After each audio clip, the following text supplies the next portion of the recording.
Welcome into Boxing Scene Today, your home for boxing news. Well, we say it all the time. If you fight great on ProBox TV, that next opportunity just might open up for you. Well, it looks like it's time for Ramon Cardenas, who's our main eventer in San Antonio, Texas, to take a step up to the big fight May 4th, taking on the monster, Nayoa Inoue. Jimmy Smith in studio alongside the champ, Chris Algieri, Paulie Malignaggi joining us via Zoom, and Tris Dixon from Boxing Scene. Thank you so much for joining us. Tris, let me get your opinion first, just about this fight, how it came about, and your thoughts on it, man.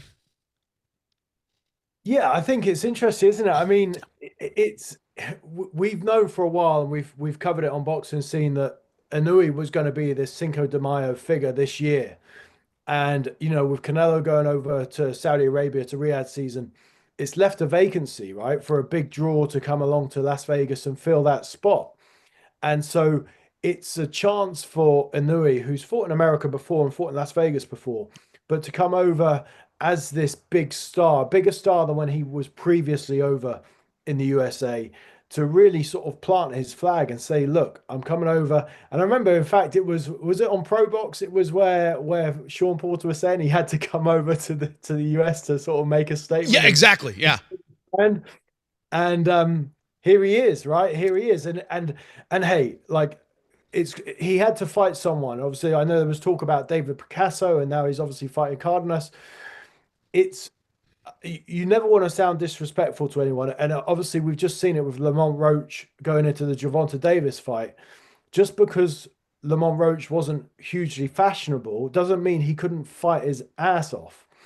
And I think we might have a similar situation here with Cardenas. He might not be a Bam Rodriguez. He might not be a Junto Nakatani.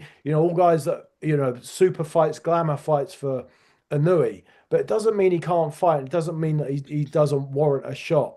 And so that's what we've got.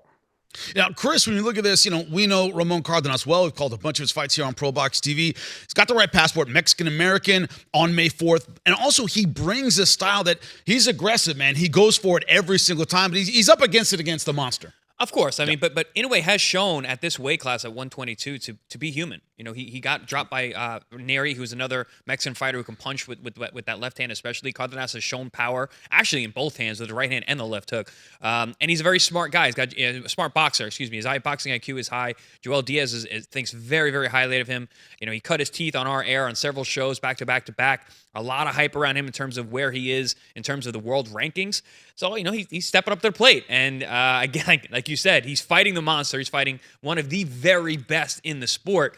But listen, man, it's time to shut up, put up or shut up for Cardenas. He got the fight that he wants, but now he's got to do it under the lights. Well, when you look at it, Paulie, I remember looking at a young Floyd Mayweather in his rise up and thinking, man, I'm seeing history here. I'm seeing a boxer that in 20 years, when we talk about this guy, I had the same thing looking at the last Naoya Inoue fight. When you look at his movement, his smoothness, his power, you're like, man, a talent like this only comes along once in a generation. Is that over the top when it comes to Inoue, Paulie? I wouldn't say it's over the top. I did have the same feeling about Mayweather many years ago. I remember, even as an amateur, I used to like watching videos of him, of his fights, on the days of my fights, because he was so responsible defensively, yet so explosive offensively back in his 130-pound days. I think Inoue has that same can't miss approach, right? Can't miss view of him, of the guy, with the exception that he's not very defensively responsible. He's more of a guy who his offense is his defense. So I think in some ways it makes him even more exciting, right?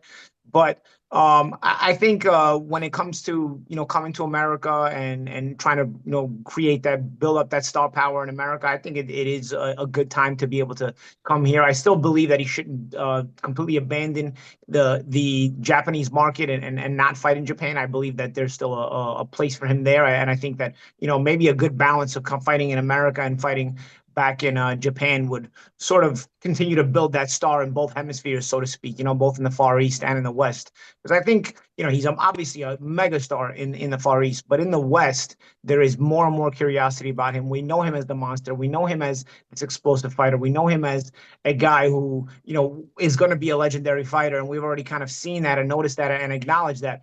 And so I think that's going to start to grow now more and more here. His legend is going to continue to grow here more and more. So I do think there's a place for him to to fight here, and I think that's why it's smart to do it in May. But at the same time, I also am of the belief that he should continue to fight in Japan and maybe alternate fights. So, Tris, what I'm curious about, when you talk about the popularity of Naoya Inoue, and we're all saying the same thing about, you know, big in Japan, can he cross over and be huge in the United States? What kind of fight do you think sets him up for that? One where he looks vulnerable and it's more of a war, it's appealing to American fans, or does he want to look untouchable against a guy like Ramon Cardenas? What's your thought on that in terms of the aesthetics for the American fans?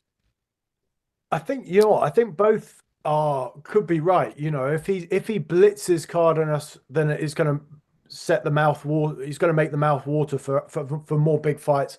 But if it's an entertaining fight, then also that's going to do the same thing, right? And obviously, if he looks beatable, then someone's going to say, "Oh, look, someone's going to have a chance to beat this guy."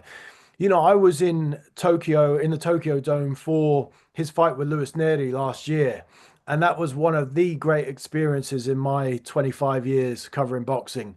You know, I've done Madison Square Garden, I've done Vegas, I've done, you know, Wembley Stadium, I've done all the big ones, and I've done Mayweather, Cotto, Pacquiao, you know, all the legendary fighters from the past 25 years. And that held up with all of those fights and occasions.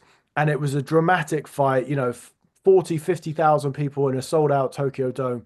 And he climbed off the floor to win. And, you know, in one way, it was breathtaking, the beatdown that ensued that he put on Neri. But the fact that he looked human makes it an extremely attractive proposition, because while all these guys look unbeatable, it's that hint that an upset could happen that sort of also keeps everything compelling. So, you know, he's capable of doing everything, right? He can blitz you, or he can climb off the deck and beat you.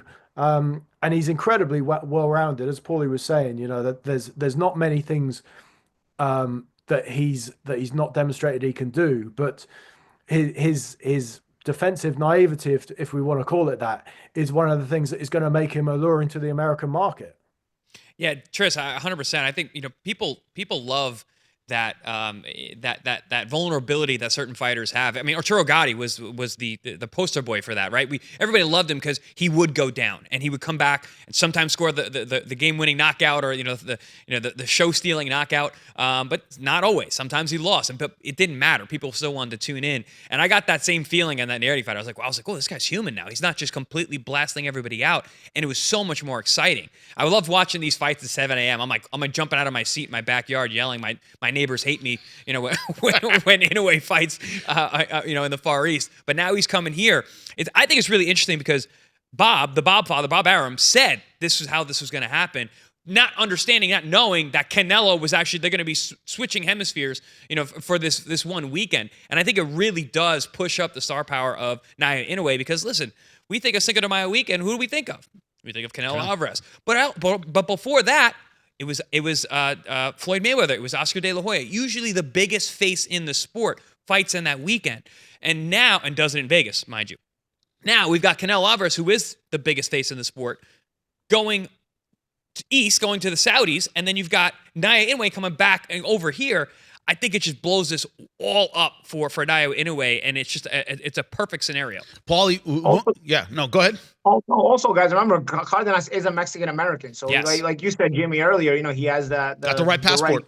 The right passport, the right culture that he brings to the table as well. And I think also Cardenas, to get an opportunity here, where on a Mexican American weekend, on the biggest weekend of the year in boxing, aside from also the mid-September Independence weekend for the Mexicans. These are the two big weekends.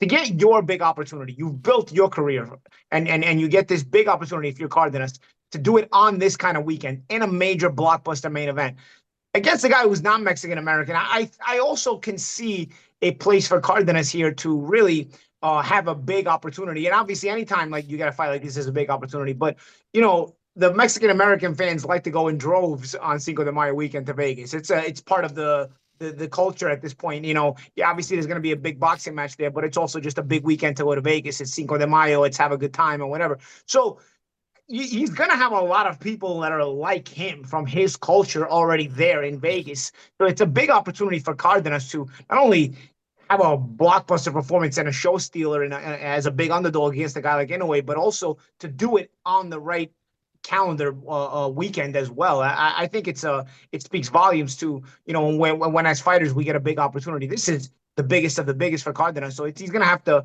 bring his best. Obviously, we know that, but at the same time, just like Inoue, we know that Cardenas also has a bit of explosiveness. Maybe not as much as Inoue, obviously, but he gets hit a little bit. We saw him go down in his last fight against Acosta, who's a tough guy, and ironically was an Inoue sparring partner, right? Yep. Right. Maybe this may have contributed to Inoue choosing Cardenas as the opponent. Who knows that he watched him against his sparring partner, but. Also, keep one thing in mind, bro. We always talk about the coming up through the pro box ranks, so to speak, coming up the pro box route in your boxing career and how it can lead to opportunities. This is yet another situation that proves that. Cardenas has been on Pro Box TV, like you said, Champ. Chris, you mentioned how we've had him on and he's impressed us and he even had a jaw-breaking performance with a big left hook. Literally. He's also shown some vulnerabilities and inconsistencies to where Joel Diaz had to get in his face in the corner and really get him to focus. And obviously we know he can't have any lapses in concentration against Inoue, but he's sort of the light beer version of an Inoue in that he's explosive, but he gets hit, but he's fun and he'll go down, he'll get up and win and all that other stuff. So I think you get the hardcore liquor with Inoue, and you get the light beer version with Cardenas, and we'll see how we can mix them together. That's right. It's going to be an outstanding fight May 4th. The monster, Naoya Inoue, taking on Ramon Cardenas. He came up the tough way here on ProBox TV. We know he has the goods when it comes to his toughness and his will to win. And as it makes news, it'll make news right here on Boxing Scene Today. Find out why millions are watching.